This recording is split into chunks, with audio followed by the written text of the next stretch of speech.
Welcome to the BNP Boxing Now podcast. I am your host, that dude named Dave, aka DJ. And to my left, I always say, but he is my right-hand man, Jorge. How's it going tonight? Doing good.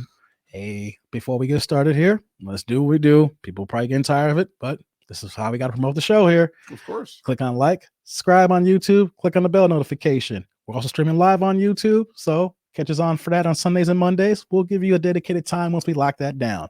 Also on Twitch, we're actually, for people checking us out here, we're actually streaming live on Twitch for this episode. The playback be on all other formats. So if you're checking us out on Twitch, we're trying to get up there and we're trying to build this thing up here. So shout out to Twitch Boxing Now is the tag for that.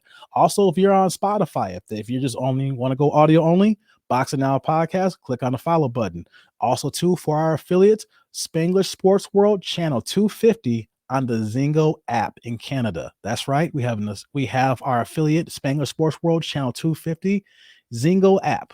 Download it if you want to check out some good content on there, or you can check us out here if you can't check us out on the other situations here. So that's what we got going on here. So, Jorge, we had a very spirited debate last episode. We talked about a little bit of Muhammad Ali, Joe Frazier, 50th anniversary, March 8th in May. Good Lord.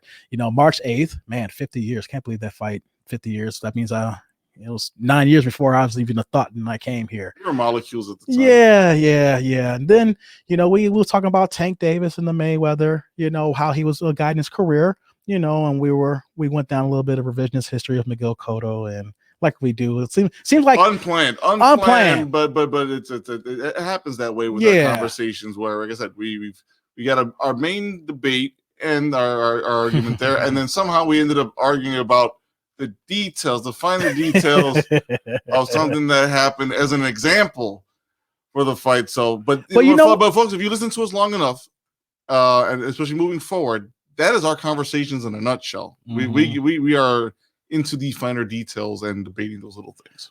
Let me just stay here. Like, I wanted to, there's sometimes you talk sports and people look for debates and arguments and fights and you're looking to pick a battle and stuff like that. For years, you would go, like I said, I go different barbershops and I would be a 1-on-15. You know what I'm saying? Like, people just shooting darts at me, and it's kind of cool. There's only a few people who know boxing and everybody else would just be casuals. It's kind of cool to actually debate and have an argument with someone who does know boxing. That's why that I will go hard, because I know you know what you're talking about. So I know what I'm talking about. So it makes me want to go harder. And then when you have casuals and you're just like, oh, you don't know what you're talking about, man. And so it kind of brings it's like a letdown. It is a letdown. It's you get to someone who's like, oh, you like something, and then you realize like, oh, you but you really don't.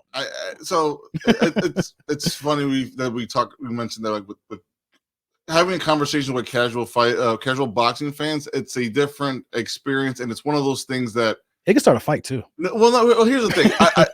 I kind of learned from maybe recent, I won't say recent, but I'll say maybe past conversations, maybe a couple of months ago and stuff I've had with friends and stuff, that I'm like, let me slow myself down. I kind of caught myself. Yeah, that's what I'm saying. Feeling kind of snobbish about what, and I felt like a complete a-hole about it. Yeah, and me too. And I promised myself I was never going to do that again to any of my friends that I would watch a boxing match with.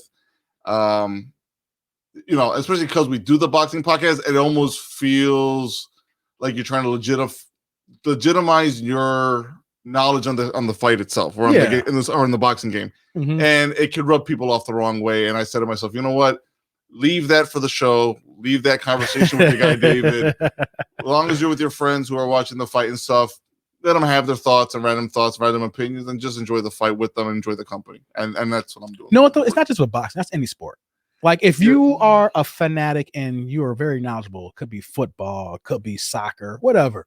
And there's someone who's a casual, that can happen. But I think with boxing, there's an added layer, because when people are casuals, people act like they know the game too as well. Like, hey, I know boxing, blah, blah, blah. And then because they may watch the 1 or 2 pay-per-views every year. They don't order it, but they go to a fight party and then they're looking for name recognition and stuff like that, though. But I mean, if I had to, but then if they pinpoint something more accurately, or something that would be something that's on top of their head, right? But it's on the top of my head, because I'm boxing nut that way. Yeah, but I can do that with you though, because I know that you're not gonna take it personal, and we'll be right back at it again. I know, even when we weren't doing this show, we've been doing it for over a decade. I know that we can go back and forth, and people may think, oh my God, these guys hate each other. And next you know, a couple of days later or a few weeks later, case may be, or what if our work schedule, we wouldn't talk for a few months. And then we'll be right back again for 2.5, 3 hours again. So I know I can do that with you. It ain't gonna strike a nerve. You're like, here's David at it again. And then I'm like, okay, here's Jorge coming at me now. Exactly. I mean, the Boxing Now podcast,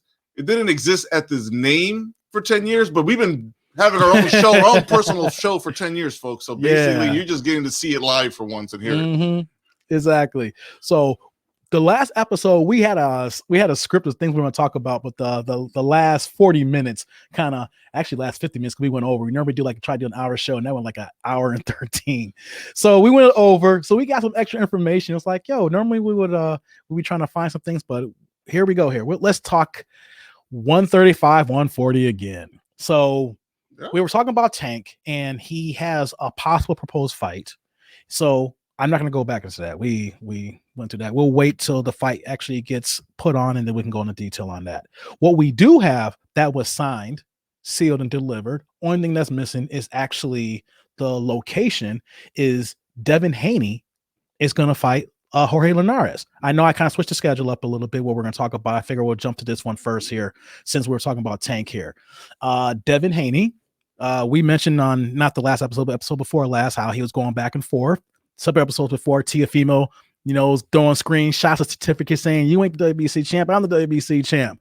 And then we saw Twitter arguments between him and Lomachenko that I was telling you about. I sent over to you. It's always getting in. And then Lomachenko was getting in by Haney. And then he started throwing some jabs and got some good licks on him. And then, of course, there was Ryan Garcia and Eddie Hearn were talking. Eddie Hearn was promoting for Devin Haney to fight him, because Eddie Hearn was actually doing his job as a promoter. Hey, I got, Haney, you need a dance partner. Why don't y'all two get it together? And Ryan Garcia was like, I got a fight coming on. Haney needs to fight somebody. And Eddie Hearn was like, well, if you don't have anybody and he don't have anybody, you two should have somebody together. Yep. Well, Haney got a dance partner now in Linares, and it's a legit guy now. Yep. We cannot say that after this fight, if Devin Haney wins, I'm actually looking at the fact that he is the favorite right now. Yeah. Jorge Linares is a good fighter, former 3-division champion. And actually, he used to hold the belt that Devin Haney and Teofimo Lopez holds. I don't know which one it is, because it's a franchise title and a regular title now, but he was the WBC champ. Yep. He held a bet at 126, 130, 135, Jorge. So I'm just real curious of what you think of this initial fight being signed here for Devin Haney. Took him long enough to get a fight, but I'm not going to put that completely. I'll put a little bit on him. I'm going to put it on his promoter to do it. He's doing it. He has a job to do, right? And I'm a firm believer of that. If you're a boxer, your job's to box. You have a promoter, let your promoter do the promotion and stuff. You did your job. You signed the contract. You got your money. And then after everything else after that is just about getting into the ring. With that said, Linares, good fighter. A little bit, I won't say long in the tooth, but he's definitely he's had a lot of. He's had his wars. Not long in the tooth yet, but this fight could make it look like long in the tooth for him. He's 35, right? So that's what it is. I mean, he's had his battles in the ring, not like drawn out wars, but he's been in some fights. Yeah, I mean, basically, he's 47-5, 29 knockouts. He doesn't strike a knockout threat to me. Not for Haney, not for Haney, no. But and thing is, I mean, actually, Lawrence hasn't been a threat for knockouts like that for like a long time, and mainly because I think, he's older, right? So I would think I wouldn't think he's knocking out a lot of guys late part in his career. He's basically fighting for a 12-round fight and conditioning himself for a 12-round fight. So basically, he's more of a boxer than a puncher at these days. Mm-hmm. I would say back then, back in the prime of his career, he was, probably working at the majority of his knockouts. He was in the wars and the scrums and stuff. So that would make a whole lot of sense. He did give Lomachenko what I thought was a pretty interesting fight. The first few rounds, I thought it was an interesting way he came at him. He definitely presented some angles that other fighters started taking a look at. I wouldn't be surprised Lopez, Teofimo, in this example, would be looked at that fight and said, okay, let's see what we can get from that fight and bring it to the ring with us. You mean Haney? Yeah, well, against Linares. In this case, Haney might be looking at what what Lomachenko did and do something similar. Right, exactly. I want to throw this on. This fight is penciled in for May 15th, Jorge. That is the week after the Canelo Saunders fight. So May's already shaping up to be very busy. May's coming hot real fast. We have Canelo, Billy Joe Saunders, May 8th. Then this is proposed on the 15th. Then on the 22nd, there was another proposed fight. I don't have that in front of me here. But there is so many things in the pipeline for May. And normally May is a hotbed, but I guess people promoters need to make up some of this money they lost last year as well, trying to squeeze all these fights in as well. Exactly. What I want to put in here is that Haney is 25-0 with 15 KOs. Linares is 47-5 with 29 KOs. I already mentioned that Linares is a 3-division champion at 126, 130, 135, and that he was supposed to fight several times, but it's been canceled because he actually contracted COVID. So for him to take this fight now, he's basically said that he's completely clean from COVID. Mm-hmm. He's not seen any effects. He's been able to train. He's healthy. So that's good to know. And knowing that too, like he had a couple of setbacks. He had a fight. He went up to 140, and I believe it was against Pablo Cesar Cano, and that was a surprising loss.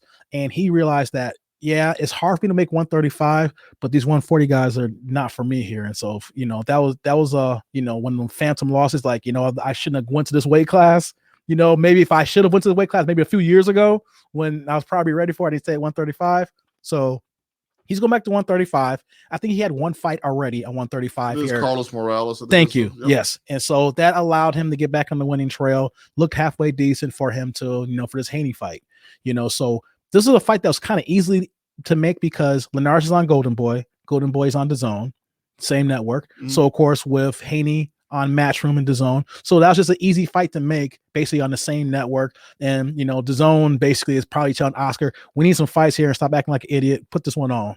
Your guy needs a fight. You already had issues with Canelo. Come on, man. So it probably was an easy fight to make when all the chips started to fall, when Haney needed a dance partner and Linares having, a couple of cancellations. He needed a dance partner too. And it kind of just worked out for both guys here right now.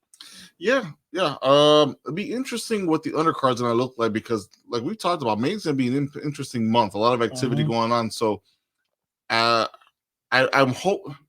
Unfortunately, I'm gonna come out and say I think we're probably gonna see some watered down undercards. I think it's on DAZN. So, one thing I've noticed about DAZN is they sometimes start a little bit earlier, especially with some of the fights here, and some of the fights could be watered down because they're on all day. Well, Ryan Garcia's last fight started earlier than I expected. That's what they're doing now. Like Matchroom, I don't know if Golden Boy still hasn't got on this yet, but I noticed a couple of promoters, at least on Eddie Hearn, start at least an hour earlier now. And they need to do that. I don't understand. This is going to be my high horse here. This is not to close out here. Real fast here. Why do freaking promoters put on these fights so goddamn late? I understand the West Coast if you're doing a fight in Vegas, but still, there should be your moneymaker is mostly, I know they say East Coast bias, but the East Coast is what's buying, and then we're right in that cusp of the Midwest here, where it's an hour difference. Why do these guys don't put these fights on at a time where everybody can watch it? I remember ordering pay-per-view fights, and it'd be like midnight, and the fights is coming on. Everybody want to go to freaking sleep, man. I know. I didn't want to deviate. And, you mentioned about the undercards, and DAZN. It's been known lately since they came on that they'll have fights start like at 4 or 5 p.m. I've noticed. And then they'll go on to like 9, 10, 11 o'clock at night, depending on who's on the undercard. Like you literally see every single fight in DAZN, like not just the 4 fights. You will see like the up and coming amateurs. So it'll be like an all day affair. But I am so tired of these promoters having the main event come on at like freaking 11:30 at night, man. So here's what I didn't mean to go sidetrack, but that's just my little. When I was growing up, when you watch certain fights and stuff, and you got to a Saturday and you get to the undercards. The last thing you wanted to see in the undercards were all of them going 12 rounds because that was torture. You can to midnight because that's just going to midnight. But you're being driven crazy, waiting the anticipation for the fight. So you're getting that and that build up naturally, right? Now I can watch a 12-round fight if it's entertaining. If I'm getting a lot of back and forth. If there actually is some knockdowns or Ali Frazier won. If you want, in other words, if you're giving me all 12 rounds, it gets to a decision, but it's action packed. There's a lot of activity going on. Then I can see, then I can probably put up with it and stuff. But if it's a 12-round fights where you're not seeing You think of the two fighters counterpunch. A jab fest. Two counterpunchers going after each. Not even a counterpunch, just jab fest. I've seen undercards where you literally see 8 rounders and it just be jab, jab, jab, jab, hold, jab, jab, jab, jab, hold, jab, jab, jab, jab, hold, jab, jab, hold, jab, jab, hold, referee, hold, jab. Sorry. Go ahead, Jorge. That sounds like a heavyweight fight, but I can put up with a jab, move away type of fight, aka Paulo Malignaggi. Shout out to you, my friend. I can't stand Paulo Malignaggi now. His racist ass. Going there. Well, I will do that. Okay, but prior to that, my friend, that is when he was a boxer. It's gonna have the audacity to say that European fighters rule in the freaking world. The way he worded it. Sorry, I had to do that. He literally went out saying that European fighters were like the gateway staple of fighting today. Like they were like the ultimate class. I am paraphrasing. I just had to say that. Paulie, you should never say no crap like that. Things like that should just stay in your damn head. Where are these fighters now that you were saying that's taking over the boxing world? All right, go ahead, Jorge. Sorry, go ahead. No, continue on. You got more, my friend. I think you got more. No, you got more. No. You brought a name, and he was a good commentator, but he got himself fired for saying some dumb crap. I agree. I agree. You know what I'm saying? No, there's no supreme race, people. There is no supreme race. I'm gonna go there. Nah, we people who train the hardest wins. And then if you have the right people behind you, then you have more resources to win. Plain and simple. Ain't no supreme race. What about ginger people? Ginger people? We can't get a red power? Wow, you gonna do that to yourself? We can get a red power? You gonna do that to yourself, man? Can I get a red power? I am not messing with the gingers. Ginger kids, man. I'm not messing with ginger kids. Shout out to South Park. South Park, man. Ginger kids. Can I get a red power? The golden racer. back to what we're talking about. Back to boxing here. Yeah, so I had a Paulie rant. Yeah, no, but I mean, but go ahead. I'm sorry to cut you off. But Paulie was a fighter at that time. Yeah. Jab don't knock a power, so a lot of jab. He had good skill level. The fact that he didn't have any power, he used his jab in his footwork and his speed to his advantage. So I'm not gonna dog him as a boxer. I'll never do that. So I can put up, like I said, so that type of, I can put up with that as well. Mm-hmm. But if it's basically two counter punchers and one's waiting for the other to punch, you're driving me crazy for the first half of that fight. Man. And and like you mentioned before, right? Jab, grab. I can't deal with it. So basically, but this fight's not gonna be that though. Haney Linares. I just did that to joke, but Haney's style would not even allow that. He could fight a guy who wouldn't do that to him, and he'll find a way to. For him being young, he would find a way. And Linares is an action-packed fighter. Yeah. He brings it. So the undercard is what I'm more worried about. I think because you're worried about waiting to the main event, and we're sitting there like we're texting each other like, yo, and it's like, man, what's going? Matter of fact, if it's a bad undercard, I could see you reacting the same way when Canelo beat Avni Yildirim last week. Yeah. And how you were so checked out. And that will piss off any boxing nut, because as a casual fan, you're going to go crazy on that as well. Mm-hmm. You're going to have me doing other things instead of watching your show, guys. So like be on Pornhub, right, Jorge? I got my own channel there. You got your only you got an OnlyFans channel? I got work to do. I got bills to pay. You on OnlyFans? Oh, dang. Oh, no. Hold on. We're not simping like Hold on. Jorge, you got an OnlyFans. You got a pick a bow. So back to boxing here. I'm actually looking forward to the fight because of the styles. Yeah. Devin Haney is a young fighter. Styles make fights, and he comes to bring it. I like the way he boxes. He has great skill, good foot movement. He uses lateral angles. He's a guy that I wish, like we talked about how I wish he wasn't on the zone because no one sees him. Yep. Like we see him because we're following it, but he's the type of fighter that needs to be on Showtime. Or ESPN or Fox if you're with Showtime. He actually needs to fight. He needs to fight, but I'm saying like a guy, I understand what the zone's trying to do, being brand new last couple of years, trying to get a foothold in the game. But if you're a young fighter like Devin Haney, you need that push like an ESPN, like Aram did for Teofimo Lopez, or on Showtime what Floyd's doing for Tank Davis, like we're talking about, or even at least the fact that Ryan Garcia is promoting himself by using TikTok and using social media. All these guys are using some form of promotion, or they have the right backing on them, even though Garcia's on the zone. I'm just saying that this is a fight that Devin Haney needs. The best promotional tool I can suggest for all these fighters and stuff is just actually fight. Facts. I don't need TikTok. I just need you to fight. You Facts. Fight, I'm there. You fight, you win. then you get paid. The people come, and then the more you win, the more people come. Case in mind, like I'll come back to Tank Davis again. I'm not saying how active he fights, but he's 24-0 with 23 knockouts, right? So if you only have one decision and you knocking everybody out, you knock them out, the people will come. Now, if you can't knock them out, just fight consistently, look good, and with his skills, he can make people look foolish. Like he got so much speed, and you look crazy out there. Do that, the people will come. Exactly. But the problem is that you're on the zone, and not everybody's ponying up $20 a month or $100 a year for it. So you're kind of in this lingo where that you need to fight so that you can fight guys on the other networks so they know you. Like you're gonna fight Linares now, maybe it's a Teofimo fight. That fight has to be on ESPN. I think Eddie Hearn would be stupid if there was a fight for Haney one day against Lopez that he does it on DAZN. I know why he would want to do it on DAZN, because that's his partner. But if you want to promote your fighter so he comes back and bring that promotion back to DAZN, you want to have that man go to ESPN, where that fight will be on ESPN, ESPN Plus, ESPN2 commercials, ESPN News, and on the bottom line ticker, 24 hours, 7 days a week, promoting the fight till the fight happens. Exactly. That's what Haney needs right now. But at least he's got a guy, a dance partner, who's going to make him look good. So it's one of those fights that if he loses, he could lose good. It'll be a setback because Linares is a good fighter and could be his last hurrah. Or he beat a good fighter, a former division champ, that puts him to the next level to get the fighters down the line, basically. I think the expectations are high for Haney to win this fight. So I think, of course. I think if he takes a loss against the 35 guy, it's a bad loss. I don't think guys can come back, but it's going to take a while, especially his platform. Yeah, I agree with you on that. Yeah, it's a bad loss, and basically what you're proving is a lot of what Lopez, Garcia, and Davis are saying about you out in the public. So, and basically, I mean, it's a bad loss. It's bad, and you're just providing validation for the comments in social media and for the guys from the other fighters that your fellow rivals within those three divisions and stuff to say what they want to say about you. So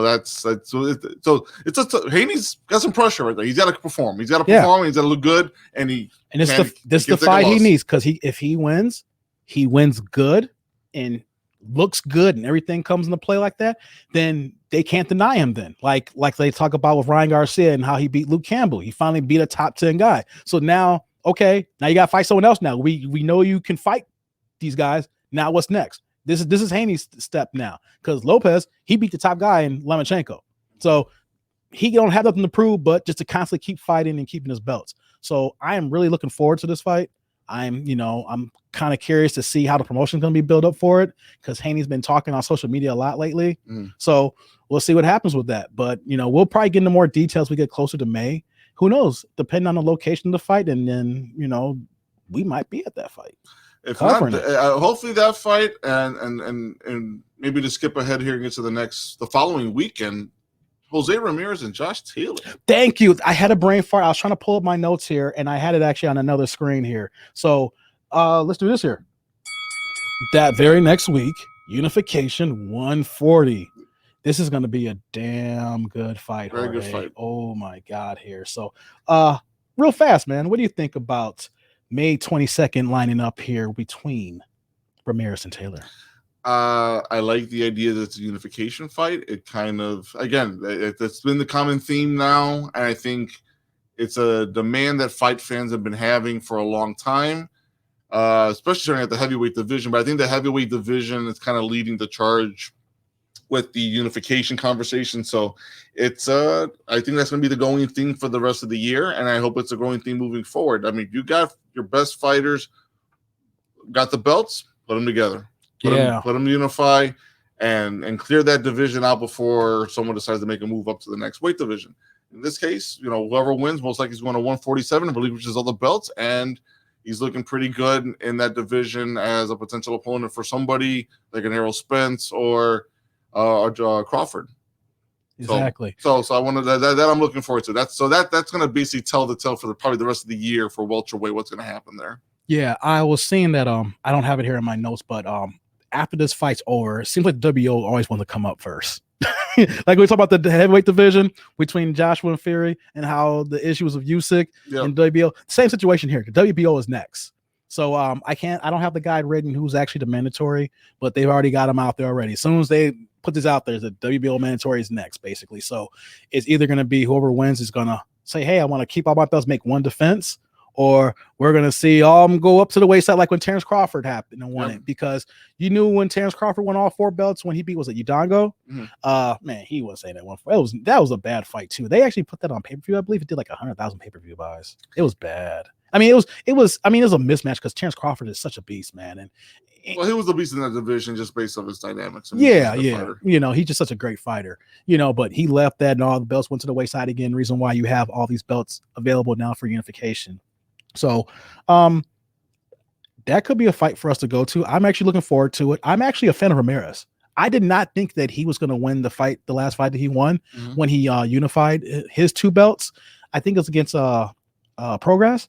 I may have got that wrong. I believe he fought Progress on that fight, and he's the one that's actually going back and forth with Tank Davis right now because they got a little Twitter beef right now.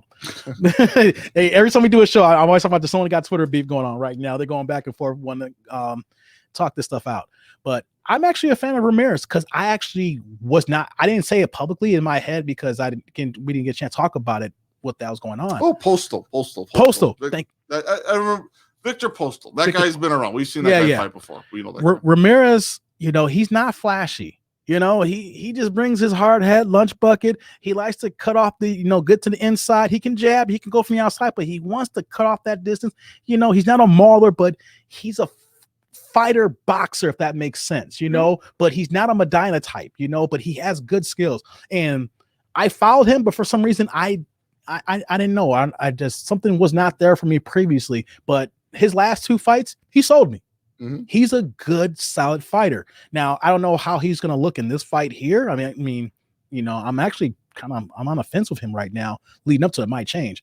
I'm kind of curious how he look at 147, but I'm actually saying I'm for Ramirez right now, off the rip. Now that can change between now and in May, but I'm just gonna go there with that. I mean, I'm off the rip. I'm saying Ramirez right now. I think Ramirez might come out victorious, and I like Ramirez in welterweight. He's been at junior welter for pretty much most of his career, almost all of his career. So at this point, he's primed to go up to 147. This is probably going to be his last fight at 147. So at 140, so the timing's perfect for him to hopefully see if he seals the deal and becomes a unified champion at 140 and goes up to 147. And he's definitely going to be a potential opponent for a lot of guys that are by now on the bench right now, looking for fights themselves that aren't exactly, let's say knockout. Well, I don't say knockout threats. But let's put it this way: they're more counter punchers than actual knockout artists and stuff. Yeah, I know what you're trying to say there. Yeah. So we're gonna leave that there. Well, there's so much to go. It's only March right now. It's 2 months before that fight happens. So there's gonna be some build up. We'll have more information as things come on. The main thing I can't wait for is when we're gonna find out the site location. That's the biggest thing nowadays with COVID right now. Until we can get through this, like when you see fight sign, you know, like, okay, you have an idea off the rip with certain fighters. Now we have no idea because of the circumstances of what stadiums are, you know, they're going to be any fans or what state they're going to go to. Texas just removed the mask mandate, so we don't know if they're going to start moving a whole bunch of fights to Texas, get that Texas money. You know, Vegas will be available, you know, especially with Legion Stadium, not for this fight, but I'm just saying in general. So that's the biggest thing, is to find out where they're going to have this at, because if you follow us, we're going to be covering these fights, so we need to know. Yep. And one real quick shout out as well. He's not listed for May, but they're trying to find some fight probably the following month. Pac-Man, Manny Pacquiao, and Mikey Garcia. Next one, yeah. Let's move on to that one then. Yeah, a lot of fights being signed here. Man, you beat me to it, Jorge. Yep. Just trying to get the flow. We have half an hour left. Oh yeah. if we go over, we can't go that much far over. But yeah. But with Manny Pacquiao, Mikey Garcia, no contract signed yet, but they're looking for a site location. They were trying to fulfill something in May, but right now the only available date is Memorial Day Saturday, which they probably won't do. So I would hope that they're looking for something in June, if not probably July. So we'll have more on that fight when we know about a contract being signed and a site location. So either that Manny normally does fights when he was a top bill, like April 28th. He always did his fights like a week before Cinco de Mayo. Yep. Because, you know, Floyd had that date. So he always piggyback off, you know, in April, last week in April. And he only has, like you said, May 1st is still technically open, or I believe it's May 29th. Those are like the 2 dates, Yep. but we don't have a date yet for Fury Joshua. If that could be the last weekend of May, or if that goes into June, because they're still. That's the last weekend of May. That's gonna kill me. You know what I'm saying? Because they're still working that out. Because Yep. there's still some. I mean, Aram came out recently and said that the fight was done. It's just some deal points, but they said it's done because you heard Fury saying that there was going to be no fight. He was just talking stuff to bring stuff to the forefront. But May it's going to be hard for this Manny Pacquiao fight. I mean, he might have to move it to June, and it's Mikey Garcia, which has been waiting for the fight. He just sat in the pine just to get. He just been on social media once again. Fighters on social media. And he just been begging for this fight for 2 or 3 years, and actually longer than that, because he was at 130, 126, and Manny, and he's like, I'll come up and wait, and he's been pining for this fight. It's not official, but Manny ain't got a fight, and he lost his belt, and so if he's looking at a fight that he could win, as good as Mikey Garcia is, Jorge, and as Pac-Man's like 43 now, I will still say that Manny Pacquiao's gonna wash Mikey Garcia. I'm going to go out on a limb right now and say that even though Mikey Garcia, 4 division champion, 40-1 with 30 knockouts, his only loss, people, is to the current welterweight champion, who's the multi-division champion, because Crawford has 1 belt. Errol Spence Jr., his only loss to go to his 5th division. And I am saying right now that Manny at 43 years old is going to wash him. He's going to dog walk him. Same Manny, if Manny came in looking 80% of himself against Adrian Broner, and if he looks 75% of himself against Keith Thurman, he's going to wash Garcia. I actually agree with you on that one, because oh wow, I agree because I mean, we agree, but the way you said it, like, I didn't think you was going to agree with me on that. Like, I said wash. You don't agree with me when I said wash. No, I agree because Mikey Garcia did it to himself. I have don't talk about someone who ran his career to the ground on his own. I would say ran to the ground. Well, let's put it this way: when you're there's one thing to have a contract and not want to honor the contract because you're not in agreement with the promoter. It's another thing to not make money at all, or try to make any money at all, or bury your own career because. No, I don't mind that. No reason why. Here's the thing. This is we're not gonna go along into this here, but I look at this in the same scenario as possibly Deshaun Watson with the Houston Texans. Now, he's a guy that he's now currently not happy with the Houston Texans, and basically wants to get traded and is willing to sit down on the $160 million contract because he's working for we're talking about again, a racist organization, for when then everything was cool and all of a sudden they just slapped him with this shut up and play sports thing. And he's like, I'm a stand on my principles. I don't care about this contract because I ain't working for you. And I'm not saying Mike Garcia had the same thing with Bob Arum, but there's a history of Bob Arum in contracts, right? So we can't say that Bob Arum's all the way good. At the same time, I'm not going to say Mikey Garcia's all the way good on his thing, but he was willing to stand, and he died on that hill in that contract, and he sat out for 2 years and got that contract. He didn't have Floyd Mayweather the money to buy himself out of that contract, but whatever issue between him and Bob Arum, he is one of the few people that sat on that hill, and then after years got his release, and then won titles in 2 more divisions. So, and he's made a lot of money because the fact that he signed over with he was with PBC and got several fights under that PBC banner. He was independent before going to PBC, and now he's kind of independent again a little bit. He's kind of working behind the scenes, trying to get the Manny fighter, whoever was available. But he didn't really sabotage. He lost 2 or 3 years of earnings, but he made enough money. He felt that he was worth sitting out. So if you're a person who says, I'm good on this and my money's right, and if you feel your contract is wrong, because that happens in boxing, I got to rock with you on that. If you feel that. Now, the details, I don't know. He could be completely wrong, but he's a man, and he stand on it, and he on that sword, and he won.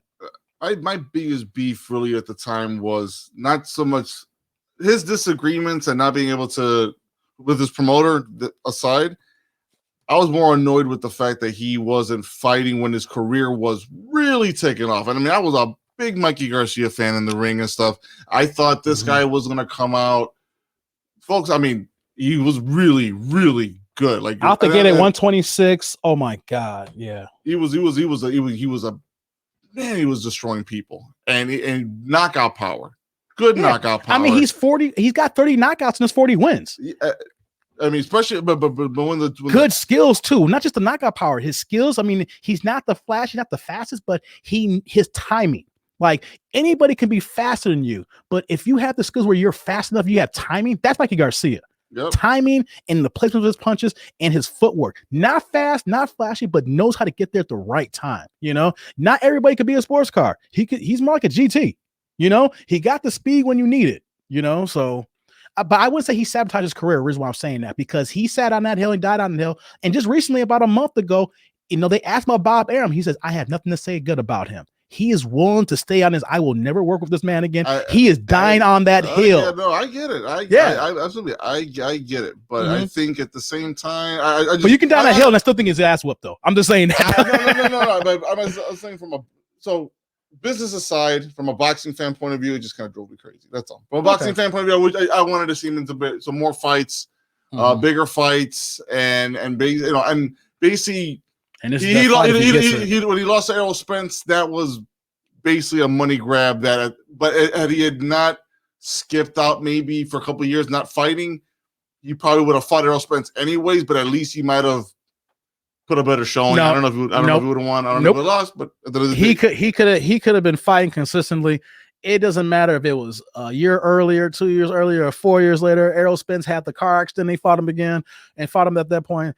It's just one of those type of fights that it didn't matter if it happened then 2-5 years. Errol Spence could have been Ali and been sat out for 3.5 years because the U.S. government and came back. He was not beating Errol Spence. Matter of fact, Mikey Garcia is not beating any major welterweight. That's what I'm saying. That's what I'm saying. But it's not just Errol Spence. He is at a point now that he has gone up in weight, and there's a cap. You can only go up so much before you have, like I said, he's not the fastest guy. So you're not the fastest guy going up to welterweight, who Spence is actually faster than him. You're not stronger than Spence. You're not bigger than Spence. So it was just like, he wanted to make history, get a 5th division title, but he bit off more than he can chew. And now it's the check now for Manny, because Manny and he was going after Manny because Manny had a belt. So he's like, this is my opportunity because Manny's the same size as me. And then I can, if he, it's a money grab. I'm not just but if there was a time when he was going after Manny up until he got stripped, he was angling because that could have been his 5th division title. Manny's the same height as me. We're the same size. All I need to be is Manny to be old for one night. That's his thinking. If Manny's 40 freaking years old the night I get to him, I got him. But you know what though? I think Manny's got his tainted meat too, and I think he's gonna hand it to him. I believe that. You know about tainted meat, Jorge. My nose is all over the place. But that's not signed yet. But Mikey's saying it's a done deal. But like I said, let me just state this before we move on. When it comes to Manny Pacquiao, do not state anything until you have a signed contract. Exactly. Because you over here, you're going to be looking like Ryan Garcia a few weeks ago, because Ryan Garcia was like, I got the GOAT. I'm getting this check and I'm getting the limelight. And you know what happened? He's out here talking, hey, Manny's going to do what Manny's going to do. So if you're Mikey Garcia, you've been waiting for this fight for 6 years at least. Hey, man, don't say nothing until you get that contract signed. Oh, man, I would hate for him not to get that fight after all the stuff. I know. Well, because Manny, then you look more foolish. But here's the thing, though. I think the Manny does this fight now because if you're Manny Pacquiao and after his last few fights, he's like, man, I took out AB and I took out Keith Thurman easily. Man, I knocked down Keith Thurman. Come on, man. And this is Mikey Garcia who just got washed by Errol Spence. Yep. Man, go ahead and give me this 15-20 million, man, so I can go back to the Philippines and run this country. Yep. No, I agree with that. Yeah, so we'll talk about that fight if it gets signed. I'm just gonna let that be right now. We had to talk about it because Mikey's talking about it, and we know that Manny's been on the board for a fight. So we won't talk about it anymore until we have a signed fight. And then we'll talk about how Mikey will still get washed again. Yeah, let's and one last thought before we end the stream tonight, this stream right here. Really quick, I just want to have a quick chuckle. Mm-hmm. Charlo Benavidez catchweight. Oh, yeah. So Charlo, the one Charlo brother at 160. There was some little debate going back and forth between him and Benavidez, right? Yep. And he's at 168. And basically there was like, I didn't see the article, right? I guess it was one of those situations where that they were talking behind the scenes because they're both with Al Heyman. Yep. And I guess Charlo said, yo, catch weight. And Benavidez like, nah, go miss me with that. Okay. And you know what, though? This is a situation, Charlo. I rock with the Charlo brothers. If this is true, I don't know if Benavidez is just saying that to get under your skin, to try to to get you to get to this fight. But if this is true and he's telling the truth, which I don't think he has a reason to lie, why would you go and do a catch weight, man? You at 160, he's at 160. You are 6'1", and you probably be at 168 right now if you didn't have a title at 160. If the grass was greener at 168, you'd be at 168 right now. I don't think it's gamesmanship, but catch weight when that you probably don't. I don't know what to say on that, Jorge. That racks people who I like, and you do that. I just hope that Benavidez is not telling the truth, but I have no reason not to believe him because I don't think why he would lie on this because he got a fight coming up. Yeah, and maybe he could be because guys do that, but I have not seen him to be a reason. He hasn't given me that following his career. Not a big talker guy, he's not a big explosive personality. Yeah. He's not, but stuff like this when I follow guys like, it don't make sense for him to lie on this one. It would be out of character. It'd be out of his character. I mean, I watched some Max Unboxing a couple weeks ago. I mean, he's respectful. He's very least respectful and articulate enough where he wouldn't go. It doesn't sound like he would go out of bounds on that one. So to me, that it sounds to me almost reputable at this point. Yeah. So I don't think that fight's going to happen at all. I mean, it could at one time. Not a catch weight. I mean, it could happen down the line because they're both in the same banner. But nah, come on, Charlo. We're gonna. I love. We're going up to 168 anyways, my friend. Yeah. I love them too. But if that's actually true, man, nah. I'm gonna keep it real. You can say, hey, shut up and probably knock me out on the Vegas Strip. I'll still say, come on, man, you too bad for you too cold for that. Do 168 and beat him, and it's over. Yeah. You know what I'm saying? You that good. You don't need to do a catch weight. Exactly. Ain't like he's at 175. You're at 160 and you want to do it at like 166 or some crap like that. So that'd be funny if that fight does happen because that fight happens. That's gonna be some trash talk that's gonna come up here. Oh, that's some trash talking. That's a trash talk. I want to go watch. Oh, we gonna be there. No, it ain't gonna happen no time soon. But let's say that if that happens, this is something that I'm putting out there right now. I don't care if these guys actually lose down the line. That's the type of fight with the way they trash talk. I will go to that fight. I don't care if I have a credential. I'll go there and pay a ticket for that one. Yeah, I just want to be for the weigh-in is going to be. Oh awesome. Yes. With his brother too behind him too talking trash too. It'd be a 2-on-1. Oh yeah. Yeah, no, a lot of security. Needed up for that stage. Real fast before we close out here, I just want to give a shout out to Clarissa Shields. Yep. She made history on last Friday. She is now the undisputed junior middleweight champion. She is also concurrently the undisputed middleweight champion. And prior to that, she held 2 belts at 168. So, I mean, you can have your opinions about her, like she only has 2 knockouts. It's women's boxing and they only go 2-minute rounds. And she even admitted that, once you get started, the bell's over. It's a disadvantage. She wants 3-minute rounds and it's kind of hard to get a knockout when you don't have that 1 minute. Yeah, exactly. I mean, I'm with her on those thoughts like that. Honestly, it should be 3-minute rounds. I agree with her. She's a great fighter, and we're missing every minute she loses away from a round. We're missing an opportunity to watch, right? Especially greatness. if she's giving someone the work, and you saw how fighters go. If they go a minute and a half, 145, and you see a knockdown happen at the 140 mark. He's like, oh, he got a minute left. How you can get out of this round? And women's fighting, all you gotta do is hold and get out. Exactly. That in tennis, if I have a beef with the powers that be for women, the women. They stand on the hill of wanting to be equal of men. Sports, same thing too as well. Give them 3-minute rounds. They want if they say they can handle it, who are we to say no? Exactly. They're athletes. They know their bias. They have trainers, the same trainers who train the women, train the men. Matter of fact, Clarissa Shields will tell you, and people don't want to own up to it. She spars with men and knocks men out. She beats men in the gym. Now, they may not be the guys you see like Adrian Broners or like the Mikey Garcias, I'm saying, but these are guys that you probably seen on TV and she's giving them the work. She can beat men when they put her like when she's in training. So the fact that, she's talking about like, 2-minute rounds, I need 3. And then she's been so good now. She's going into mixed martial arts. With boxing, you don't understand what boxing is a war of attrition, right? So, who can outlast the other? Right. Mm-hmm. And if you make it to all 12 rounds, then you're relying on the judges to get you there. Right. But for the most part, if 2 fighters come in with the idea that this is a war of attrition, that I'm going to outlast you, then basically it's a disadvantage for the women. In other words, conditioning plays a factor. Mm-hmm. Right. That's just now you're talking about more than boxing talent. You're talking about boxing talent plus punching power plus conditioning, stamina. That all plays an effect. Right. So if they want to go 6 rounds, 8 rounds, 10 rounds, 12 rounds. Let them make that call. But 3-minute rounds, let them do all that. That is the staple that the men fight under. Those are the rules that they abide by. The women want to play by those same rules. I'm all for it.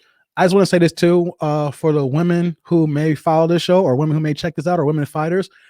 I believe that, you know your body, you know the risk, just like men. And so that these sanctioning bodies and maybe the promoters need to go ahead and make some rule changes so that women's boxing can change a little bit. Because literally, we probably see more knockouts of this 3-minute rounds. Maybe you don't go 12 rounds. Maybe you say the max is to build it up because you're doing 2-minute rounds for so long. Maybe you do 3-minute rounds, but it's no more than 10 rounds. Mm-hmm. And you start from there, and then you kind of build from there for certain fights till you get to that standpoint saying, okay, we should say we feel comfortable with women doing that. But women's been fighting for a hot minute now. An extra minute, just shorten the round and then do a case study and we can see what happens here. But women want to be on the same playing field as men.